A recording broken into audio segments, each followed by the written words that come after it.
고작 하루 만에 재산이 11조가 늘어난 사람이 있습니다. 그게 가능하냐고요? 아마존의 창립자이자 CEO인 제프 베조스에겐 가능합니다. 7월 6일 기준 아마존의 주가는 사상 최고치인 3,000달러를 넘어 3,057.04달러에 이르렀습니다. 코로나로 전세계 경제가 위기에 처한 지금도 아마존의 질주는 거침이 없습니다. 아마존은 어떻게 세계적인 경제 위기에서도 흔들리지 않는 걸까요? 비결은 아마존의 6가지 핵심 경영 원칙에 있습니다. 그 원칙들은 각각: 하나, 고객에게 집착하는 비즈니스 모델. 둘, 지속적으로 인재의 기준치를 올려주는 인재풀.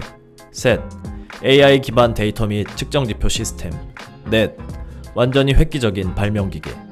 다섯, 신속하고 탁월한 의사결정. 그리고 이 모든 전략들은 6번째 핵심 원칙이자 아마존과 제프 베조스가 가장 강조하는 하나의 정신으로 모아집니다.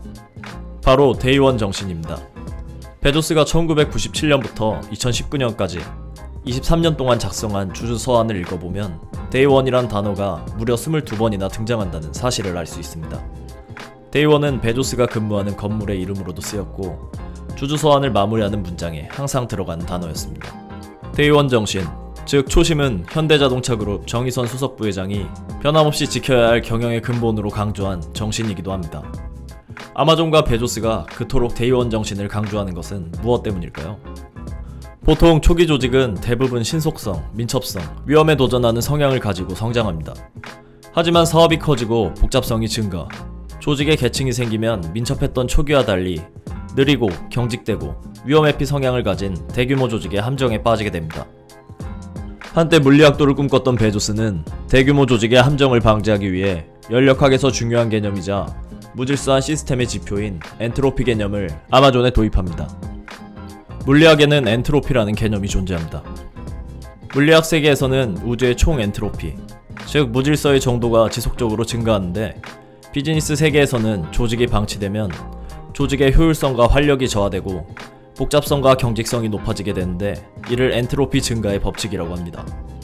아무리 현재 뛰어난 조직도 엔트로피와 싸우려는 의지와 제도 없이는 평범한 기업으로 전락하곤 합니다. 베조스의 목표는 엔트로피 증가를 막고 아마존이 대기업의 장점을 바탕으로 스타트업의 기업가적인 활력을 유지하며 규모와 범위에서 공격적으로 성장하기를 원했습니다.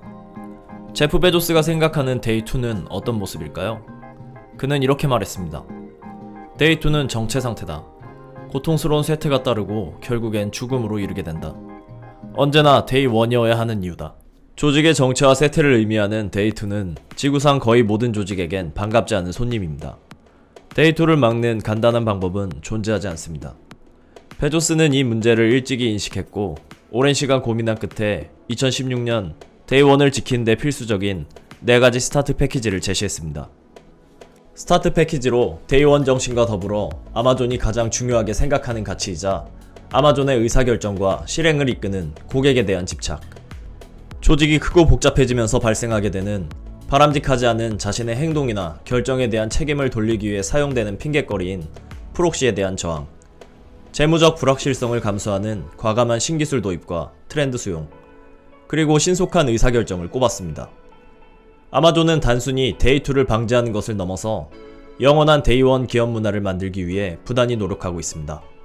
그런 아마존의 노력이 잘 드러나는 부분이 아마존의 14가지 개별 리더십 원칙입니다.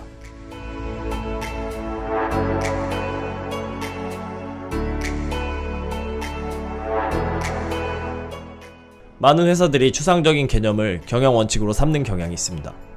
하지만 아마존은 리더에게 기대하는 행동을 무척이나 구체적으로 밝힙니다. 명확하고 구체적인 설명은 문화, 가치, 원칙과 같은 추상적인 개념을 관찰 가능하고 검증 가능하며 측정할 수 있는 지침으로 바꾸게 되기 때문입니다. 하지만 아무리 좋은 원칙과 아이디어도 실행으로 옮겨지지 않으면 의미가 없을 것입니다.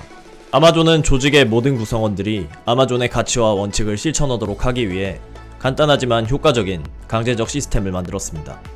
그중 몇 가지를 소개해보면, 아마존 초창기 베조스는 회의가 진행되는 방 안에 항상 빈 의자를 하나 두었습니다.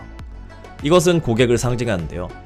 별것 아닌 것 같지만 고객을 상징하는 빈 의자를 둠으로써 직원들이 항상 고객들의 관심사를 고려하고 철저히 대변해야 한다는 것을 시각적으로 끊임없이 상기시켰다고 합니다. 또한 아마존의 일부 매니저들은 매년 이틀간 콜센터 교육에 참여해야 합니다.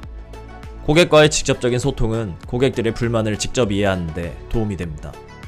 아마존은 성공을 거뒀음에도 불구하고 콜센터 교육을 통해 여전히 지속적으로 개선해야 할 점이 있다는 것을 겸손히 인식할 수 있는 기회로 삼습니다. 아마존이라는 최고의 조직을 이끌기 위해 베조스 역시 직원들이 따를 수 있는 수준 높은 행동 모델들을 제시하고 그것들을 지키고 뛰어넘기 위해 무척이나 노력을 기울이고 있습니다. 아마존에는 비상사태의 심각성 정도를 나타내는 공식 시스템이 있습니다. 심각도 낮음 단계인 5에서 최대 1까지 있습니다. 하지만 이 수준을 뛰어넘는 아마존 직원들을 공포에 떨게 하는 최고의 심각도 단계가 있는데 바로 맨 앞에 물음표가 붙은 베조스가 직접 보내는 이메일이 바로 그것입니다. 베조스는 자신의 이메일을 공개해 고객들이 불만사항을 직접 전달할 수 있게 했습니다. 그중 그의 관심을 끄는 이슈가 생기면 베조스는 이메일 맨 앞에 물음표를 붙여 담당자에게 보내곤 합니다. 누구든 베조스로부터 물음표 메시지를 받으면 하던 일을 모두 멈추고 즉시 진상을 파악해 문제를 연구해 해결할 수 있는 방법을 내놓아야 합니다. 이것은 문제 해결 방안임과 동시에 고객의 목소리를 항상 아마존 내부에서 들을 수 있도록 하는 방법입니다. 베조스가 직원들에게 기업의 가치나 문화 원칙을 각인시키기 위해 항상 채찍만 쓰는 것은 아닙니다. 적절히 당근을 주기도 하죠. 아마존에는 저스트 두 이상이라는 것이 있는데요. 베조스는 신속하게 결정하고 실행하는 리더십의 가치를 강화하기 위해 이 상을 만들었습니다.